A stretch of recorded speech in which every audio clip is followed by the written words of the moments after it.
Dear friends, आज के video में हम लोग देखेंगे frequently asked question from advance accounting. Advance account के बहुत सारे क्वेश्चन हम बात करेंगे जो लगातार एग्जाम से पूछे जाते रहे। एक कंप्लीट आपको ओवरव्यू मिलेगा, बहुत सारे टॉपिक क्लियर होंगे। तो हम लोगों ने इस टॉपिक का नाम रखा है एडवांस अकाउंटिंग FAQs 1।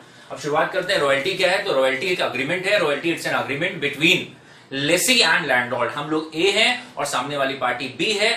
हमने क्या करा? बीइंग ए, हमने बी एक प्रॉपर्टी का ओनर है, हमने उसकी प्रॉपर्टी एक सर्टेन नंबर ऑफ इयर्स के लिए एक्वायर करी है, उसके बाद हम उसको वापस कर देंगे। इस बीच उसकी प्रॉपर्टी से हम कुछ एक्सट्रैक्ट करेंगे, यूज करेंगे, और जितना ज्यादा यूज करेंगे उस यूजेस के बेसिस पर हम उसको कुछ पेमेंट करेंगे। उस पेमेंट को क्या बोलते हैं? Royalty. So royalty it's an amount, royalty it's an amount which is paid by lessee to the landlord. हम लोग लेसी हैं, प्रॉपर्टी का जो ओनर है वो लैंडलॉर्ड है, उसको जो हम अमाउंट पे करेंगे, एक राइट हमने एक्वायर करा है, उस राइट को एक्वायर करने के बदले जो अमाउंट पे करेंगे उसको बोलते हैं रॉयल्टी। Got it? तो royalty refers to the amount which is paid by lessee to the landlord for acquiring certain rights for the uses of particular asset. हमने किसी से एक पर्टिकुलर एसेट एक्वायर करी। That asset could be coal mine, that asset could be brick field, that asset, अगर हम publication house हैं तो हो सकता है हमने किसी ऑथर से उसकी बुक की कंसेंट ली हो, हम उसकी बुक पब्लिश कर रहे हो, तो वो हम पढ़ते हैं टाइप्स ऑफ रॉयल्टी में कि रॉयल्टी कितने तरीके की हो सकती है। तो रॉयल्टी कैसे कैसे कहां कहां एप्लीकेबल होती है।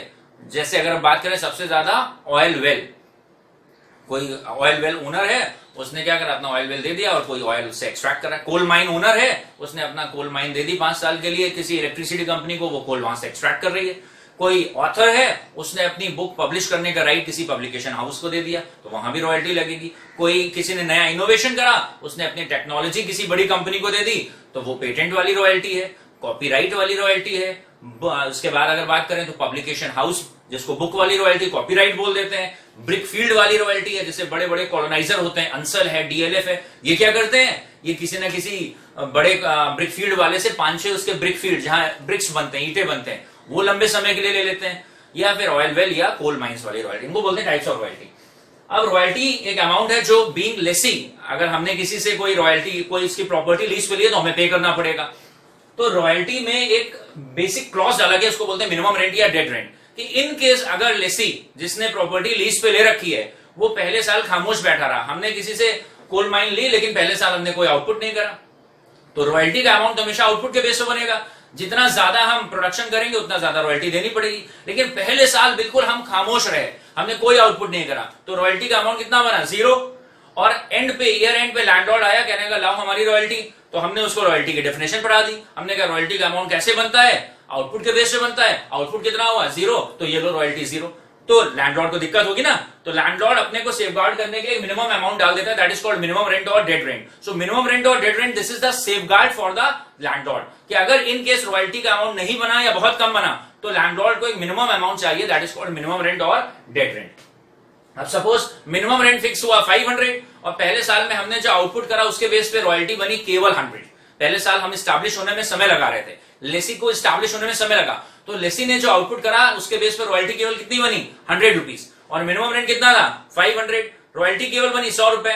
इसका मतलब तो भी हमें, भले ही हमने आउटपुट करा 100 रुपीज का, but we are abide by that rule, जो दोनों के बीच में मिनिमम कॉन्ट्रैक्ट हुआ था, we must have to pay him 500 rupees, तो 500 रुपए में देने ही पड़ेंगे। जबकि आउटपुट केवल कितने का करा? रॉयल्टी कितने की करी? 100। तो जो 400 रुपए में एक्स्ट्रा देना पड़ा, that is temporary loss for the lessee, उसको बोलते हैं शॉर्ट वर्किंग। तो शॉर्ट वर्किंग का बाद में फॉर्मूला हो गया, short working equal to minimum rent minus royalty. Minimum rent कितना था? 500, रॉयल्टी माइनस कर दी 100 रुपए की, तो 400 रुपए क्या हो गया? Short working. कोई रटना नहीं आपको, शॉर्ट वर्किंग का मतलब क्या है? जब भी मिनिमम रेंट के कंपैरिजन में आउटपुट या रॉयल्टी का अमाउंट क्या हो? कम हो, तो वो शॉर्ट वर्किंग है। Short working it is a temporary loss for us. अगर हम लेसी हैं, हमने किसी से कोई एसेट ली है, तो शॉर्ट वर्किंग हमारे लिए टेम्परेरी लॉस है। सब लीज, हमने कोई प्रॉपर्टी किसी से ली, हमने कोई इलेक्ट्रिसिटी प्रोड्यूस करने के लिए कोल माइन ली, तो हम लेसी हो गए, और जिसकी कोल माइन थी वो लैंडलॉर्ड है, हम उसकी कोल माइन यूज कर रहे हैं। लेकिन हमें लग रहा है कि इस बीच हमें कुछ नया बिजनेस भी समझ में आ रहा है, कोल माइन को हम पूरे से यूज नहीं कर पा रहे हैं, तो हमने किसी और को कोल माइन लीज पे दे दी। ऑल्दो हम कोल माइन के ओनर नहीं है, लैंडलॉर्ड नहीं है, हम खुद लेसी थे, लेकिन since we are not utilizing to the 100%, that's why we have given the right to use somebody else. So that's why अगर अभी हम ओनर होते तो हमने किसी को क्या करा है? रॉयल्टी पे कोई प्रॉपर्टी दे दी, तब तो वो लीज का कॉन्ट्रैक्ट होता। लेकिन when we are not the owner, ये बिल्कुल वही बात है जैसे क्लास 11 में बीकॉम फर्स्ट सेमेस्टर में आप पढ़ते थे फाइनल अकाउंट्स में रेंट फ्रॉम सबलेटिंग। जब हम ओनर नहीं होते हैं घर के, फिर भी हम घर किसी को किराए पे दे दें। इन द सेम वे कि despite of the fact we are not the owner of the property, हम ऑलरेडी लेसिंग हैं, लेकिन हम उस प्रॉपर्टी को, कोल माइन को, ब्रिक फील्ड को पूरा अच्छे से यूज नहीं कर पा रहे हैं, तो हमने किसी और बंदे को राइट दे दिया कि हाँ तुम भी इसको यूज करो और तुम जितना यूज करोगे उससे पैसा हम लेंगे तुमसे, तो उसको बोलते हैं contract of sublease. रिक्यूपमेंट of short working, अगर लैंडलॉर्ड बड़ा काइंड हार्टेड है, बड़ा दयालु टाइप का है, तो वो लेसी को एक राइट दे देता है कि अगर किसी ईयर में पहले शॉर्ट वर्किंग का टेम्परेरी लॉस तुमने बेयर करा था, अगले साल में अगर कभी एक्सेस वर्किंग होगी तो उस एक्सेस वर्किंग में से पिछले शॉर्ट वर्किंग के लॉस को कवर कर सकते हैं, उसको बोलते हैं रिकवरी ऑफ शॉर्ट वर्किंग या रिक्यूपमेंट of short working. For example, minimum rent था 500, रॉयल्टी बनी थी कितनी, 100 रुपए, तो आउटपुट के हिसाब से रॉयल्टी बनी थी 100 रुपए, तो लेसी को पे करना चाहिए था 100 रुपए, लेकिन मिनिमम रेंट बीच में आ गया 500, तो लेसी को बेमन से ही सही लेकिन पे कितना करना पड़ा, 500 रुपीज। तो लेसी को टेम्परेरी एक लॉस एफोर्ड करना पड़ा कितने का, 400 रुपीज का। Got it? तो शॉर्ट वर्किंग क्या था, टेम्परेरी लॉस था। अगले साल लेसी जम गया, बिल्कुल स्टैब्लिश हो गया, उसने जम के आउटपुट करा, उसने रॉयल्टी बनाई 2000 की। रॉयल्टी कितने की बनाई, 2000 की, तो रॉयल्टी बनी 2000, अब रॉयल्टी 2000 है, मिनिमम रेंट 500 रुपए, तो अब लैंडलॉर्ड क्या लेगा, रॉयल्टी और minimum rent whichever is higher, royalty और, ध्यान रखेंगे इसके ऊपर छोटे छोटे न्यूमेरिकल बनते हैं, the amount paid by lessee to the landlord, amount lessee कौन सा पे करेगा, रॉयल्टी और मिनिमम रेंट दोनों में से जो भी ज्यादा होगा। तो अगले साल रॉयल्टी बनी 2000 और मिनिमम रेंट केवल कितना था, 500, तो फिर लैंडलॉर्ड कितना पैसा मांगेगा, 2000, तो लेसी 2000 लेके जा रहा था, लेकिन लैंडलॉर्ड अगर काइंड हार्टेड है तो वो कहेगा पिछले साल तुमने 400 रुपए, पिछले साल तुमने 400 रुपए शॉर्ट वर्किंग का लॉस बेयर करा था, वो इस बार तुम कवर कर लो। तो 2000 हम देने जा रहे थे, लेकिन 400 रुपए पिछले साल की शॉर्ट वर्किंग को अब रिकवर करने का मौका मिल जाएगा। In nutshell we have to pay him only 1600 rupees, so that's why this 400 rupees जो पिछले साल शॉर्ट वर्किंग हुआ था, अगले साल रिकवर करने का मौका मिला, इसको बोलते हैं शॉर्ट वर्किंग रिक्यूब। लेकिन ये तभी होगा जब क्वेश्चन में ऐसा गिवन होगा या लैंडलॉर्ड थोड़ा लिबरल होगा, मतलब वो थोड़ा सा सॉफ्ट हार्टेड होगा। तो अगर किसी ईयर की पिछली शॉर्ट वर्किंग होती है तो लैंडलॉर्ड ऐसा कह सकता है कि अगले साल आप इसको, अगर एक्सेस वर्किंग होगी या ज्यादा रॉयल्टी होगी तो आप इसको कवर कर सकते हैं। That is called रिक्यूपमेंट of short working. एक टर्म होता है जो कभी कभार पूछा गया, नजराना अकाउंट। नजराना account is nothing, this is simply token amount. नजराना अकाउंट एक टर्म यूज करा है, कन्वेंशनल कस्टमरी टर्म है, इसको बोलते हैं जैसे बिल्स ऑफ एक्सचेंज में होता था ग्रेस डेज, वैसे यहां पर है नजराना account. This is a token amount. जैसे जब लेसी जाता है लैंडलॉर्ड के पास पहले दिन कि आप जो है हमको अपनी कोल माइन या ब्रिक फील्ड दे दीजिए 5 साल के लिए, तो एक अमाउंट होता है टोकन के तौर पे जो हमें उसको देना पड़ता है, तो उसको क्या बोलते हैं, नजराना अकाउंट। से हमने 5 साल के लिए उससे एक लीज ली, ब्रिक फील्ड या कोल माइन ली 5 साल के लिए, और टोकन जिसको बोलते हैं नजराना देना, पेशगी देना, एडवांस देना, तो हमने 10,000 रुपए दे दिया। तो ये कस्टमरी अकाउंट है जिससे कि अब लैंडलॉर्ड बन गया, वो अग्रीमेंट हम ही से करेगा। और इसको ये जो 10,000 नजराना अकाउंट में दिया है, इसको अगर 5 साल की रॉयल्टी हमने ली है, अग्रीमेंट करा है, तो 5 साल धीरे धीरे इसको पीएल अकाउंट में ट्रांसफर करते रहेंगे। सपोज हमने नजराना 1 लाख रुपए का दिया और कॉन्ट्रैक्ट हमने करा रॉयल्टी का 5 ईयर्स के लिए, तो इस 1 लाख को पूरा पीएल अकाउंट में खर्चे की तरह नहीं ले जाएंगे, इसको 5 ईयर्स में हम धीरे धीरे 1/5 करके पीएल अकाउंट में ट्रांसफर करें। तो नजराना refers to the customary payment which is made by lessee to the landlord at the time of signing the contract. एक तरीके से इसको साइनिंग अमाउंट बोलते हैं।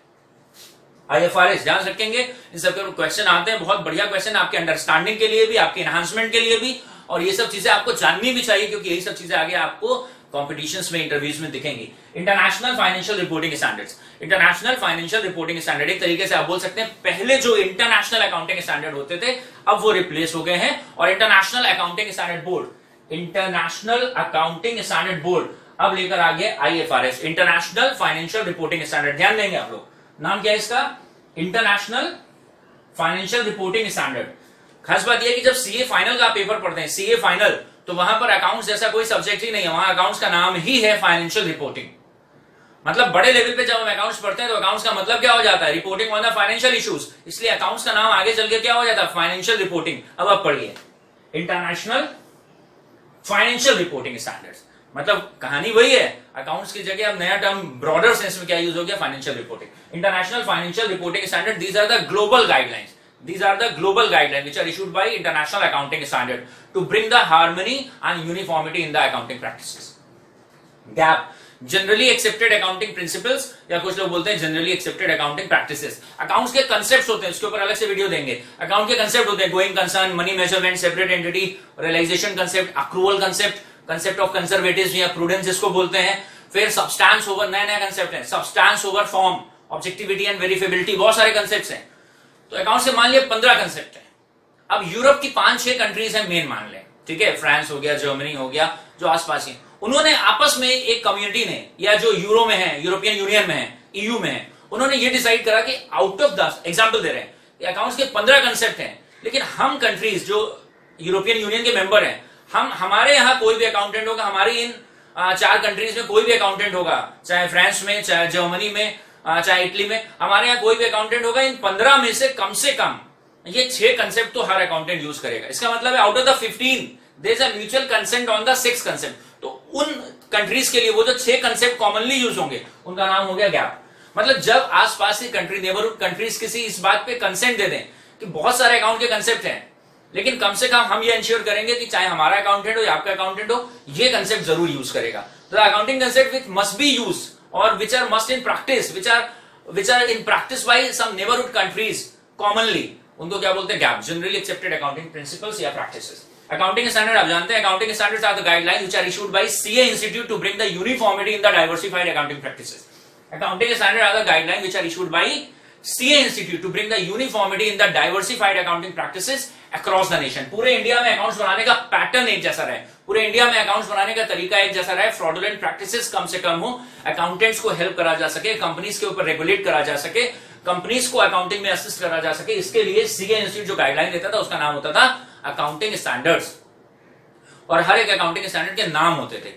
AS1 disclosure of accounting policies, AS2 inventory valuation, AS3 बहुत common है, cash flow statement, AS4 contingencies and events occurring after balance sheet date, AS5 prior period. ऐसे बहुत सारे अकाउंटिंग स्टैंडर्ड हैं जिनके नाम है। 32 अकाउंटिंग स्टैंडर्ड टोटल हुए, बाद में 2-4 उसमें से एबॉलिश हो गए। लेकिन अब ध्यान रखना है, अभी तो आप अकाउंटिंग स्टैंडर्ड लिखेंगे, लेकिन आगे से किताबों में अकाउंटिंग स्टैंडर्ड भी चेंज हो गए हैं। जैसे international accounting standards have been changed and these are renamed as IFRS, international financial reporting standard. In the same way accounting standards are going to be replaced, और अब इनका नाम होने वाला है इंड AS, इंडियन AS। तो अब आगे से इनका नाम हो जाएगा इंड AS, और नंबर भी चेंज हो जाएगा। जैसे AS3 पहले कैश फ्लो का था, तो धीरे धीरे वो नंबर भी चेंज हो जाएंगे। अब आते हैं hire purchase versus instalment payment system. दोनों में ही अगर हम परचेजर हैं तो हम एसेट को एक्वायर करते हैं पार्ट पेमेंट बेसिस पर। चाहे हायर परचेज की बात करें, चाहे इंस्टॉलमेंट पेमेंट की, दोनों में हम एसेट को एक्वायर करते हैं पार्ट पेमेंट बेसिस पर। लेकिन डिफरेंस क्या है? हायर परचेज सिस्टम में हमें एसेट अभी मिल जाती है और ओनरशिप हमें तब मिलती है जब हम आखिरी इंस्टॉलमेंट पे कर देते हैं। तो in case of hire purchase system, being hire purchaser, we get the position of the asset immediately, whereas ownership remains with the vendor. हमें पोजीशन अभी मिल जाएगा, ओनरशिप वेंडर के पास रहेगी। अगर हम आखिरी इंस्टॉलमेंट पे करेंगे तब लास्ट में हमें ओनरशिप भी मिल जाएगी। But in case of instalment payment system, instalment payment system की खूबसूरती यह है कि being purchaser we get both position as well as ownership immediately. अगर हमने एसेट को खरीदा और हमारा अग्रीमेंट का बेस हायर परचेज है तो हमें एसेट अभी मिलेगी, ओनरशिप कब मिलेगी? लास्ट में। लेकिन अगर अग्रीमेंट का बेस इंस्टॉलमेंट पेमेंट सिस्टम है तो फिर क्या होगा? इंस्टॉलमेंट पेमेंट सिस्टम पे अगर अग्रीमेंट करा है तो हमें एसेट भी अभी मिल जाएगी और ओनरशिप भी अभी मिल जाएगी। हाँ, अगर ऐसे में हमने बदमाशी करी और आगे इंस्टॉलमेंट पे नहीं करी तो इंस्टॉलमेंट पेमेंट सिस्टम में वेंडर रिपोजीशन नहीं कर सकता है, क्योंकि पहले ही 3 एसेट भी हमें मिल गई और ओनरशिप भी हमें मिल गई। तो वेंडर वहां पर अगर हमने कोई अमाउंट अनपे करा या हमने कोई डिफॉल्ट करा, in case of default in payment, vendor can not ask for the repossession, क्योंकि उसने हमको पहले दिन मालिक बना दिया था। अब वो क्या कर सकता है? अनपेड अमाउंट के लिए सूट फाइल कर सकता है, क्लेम कर सकता है। इंटरेस्ट सस्पेंस अकाउंट, ये एक अलग कहानी है, इसको जरा देख लेते हैं कि इंस्टॉलमेंट पेमेंट सिस्टम में जब आते हैं तो वहां पर जितना, मान लो हमने कोई एसेट खरीदी और हम उसको 4 साल में पे करेंगे, इंस्टॉलमेंट पेमेंट सिस्टम है और हमने अग्रीमेंट करा कि हम 4 एनुअल इंस्टॉलमेंट में पेमेंट करेंगे। Got it? तो 1 लाख रुपए की एसेट है, वो कैश प्राइस है और टोटल मिलाकर हम उसको पे करेंगे कितना? 1,20,000 हायर परचेज प्राइस हो गया या इंस्टॉलमेंट पेमेंट प्राइस हो गया। तो टोटल एसेट है कितने की? कैश प्राइस 1 लाख की, लेकिन पार्ट पेमेंट करेंगे तो हायर परचेज प्राइस या इंस्टॉलमेंट पेमेंट प्राइस उसका हो गया इंटरेस्ट मिलाते हुए 1,20,000 रुपए। तो 20,000 इंटरेस्ट के दे रहे हैं। वो 20,000 भी कई पार्ट में होगा। पहले साल का इंटरेस्ट होगा 10,000, दूसरे साल का इंटरेस्ट होगा 5,000, तीसरे साल का इंटरेस्ट होगा 3,000, चौथे साल का इंटरेस्ट होगा 2,000। यूजुअली इंटरेस्ट ऐसे डिसेंडिंग ऑर्डर में होता है मोस्ट ऑफ द टाइम। कैसे? शुरू में अनपेड अमाउंट ज्यादा है तो इंटरेस्ट का अमाउंट भी क्या होगा? ज्यादा, फिर इंटरेस्ट कम होगा, फिर और कम होगा, फिर और कम होगा। हायर परचेज सिस्टम में अकाउंटिंग करते थे तो हर साल का इंटरेस्ट अलग से लिखते हैं। हर साल के इंटरेस्ट की एंट्री ईयर एंड पे होती है। Interest account debit to hire vendor, interest खर्चा है डेबिट कर देंगे, हायर वेंडर को क्रेडिटर बनाते हैं। हर साल अलग से एंट्री होती है, interest account debit to hire vendor. लेकिन इंस्टॉलमेंट पेमेंट सिस्टम की खूबसूरती यह है कि यहां 4 साल में जितना इंटरेस्ट देना है वो पहले दिन ही डेबिट हो जाएगा। हमें मालूम है कि हमें 1 लाख के एसेट के बदले 1,20,000 देना पड़ेगा, तो डे 1 पे entire interest will be debited to a temporary account that is called interest suspense account. So interest suspense account, this is a temporary account which is used in case of installment payment system, and the entire interest is in lump sum mode is debited to interest suspense account. Correct? ध्यान रखिएगा, interest suspense क्या है, एक temporary interest suspense क्या है, एक temporary account है जो इंस्टॉलमेंट पेमेंट सिस्टम में यूज करा जाता है, और यहाँ 4-5 साल का जो टोटल इंटरेस्ट है वो एक साथ पहले दिन ही डेबिट हो जाता है इंटरेस्ट सस्पेंस अकाउंट के नाम से। Meaning and types of branches अगर हम इसकी बात कर ले, तो when we want to expand the size of business, हमें बिजनेस का साइज एक्सपैंड करना है, तो definitely we are having different options. हम जॉइंट वेंचर में आ सकते हैं, हम कंसाइनमेंट में आ सकते हैं। In the same way if we want to have the ownership in our own hands, अगर हमें ओनरशिप खुद ही चाहिए, बिजनेस को एक्सपैंड भी करना है और ओनरशिप हमें खुद ही चाहिए, तो फिर वहां पे हम ब्रांच मोड पे जाते हैं। ब्रांच कितने तरीके की हो सकती है?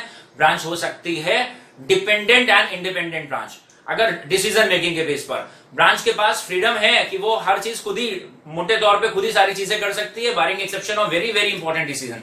हेड ऑफिस से उसको बार बार डेली परमिशन की जरूरत नहीं, रूटीन काम खुद ही कर सकती है, तो उसको बोलते हैं डिपेंडेंट ब्रांच। फिर उसको बोलते हैं independent branch. When every time branch is suppose to take the permission from the head office, even from the smaller things, छोटी छोटी बातों के लिए भी हेड ऑफिस से उसको कंसेंट लेना पड़ा, that is for dependent branch. तो when the branch is enjoying the freedom और liberty to the great extent for the decision making, that is called independent branch. और जब ब्रांच को लगभग हर चीज के लिए हेड ऑफिस से परमिशन लेनी पड़ती है, फोन करके या मेल से, that is called dependent branch. तो on the basis of freedom decision making, एक हो गया डिपेंडेंट, एक हो गया independent. On the basis of volume, wholesale branch and retail branch. हमने जो गुड्स भेजा अपनी, हम हेड ऑफिस है, ब्रांच के पास गुड्स भेजा और ब्रांच को इंस्ट्रक्शन है कि रिटेल में नहीं देना है, आपको जहां भी बेचना है बल्क में सेल करना है, होलसेल ब्रांच। और हमने ब्रांच से बोला कि आपने कस्टमर को एक एक करके सेल करो, उसको बोलते हैं retail branch. On the basis of geographical territory, geographical territory के बेसिस पे बात करेंगे तो domestic branch and foreign branch. If we are having a branch in India somewhere, that is domestic branch, और इनलैंड ब्रांच भी बोलते हैं इसको, इनलैंड ब्रांच, ठीक है,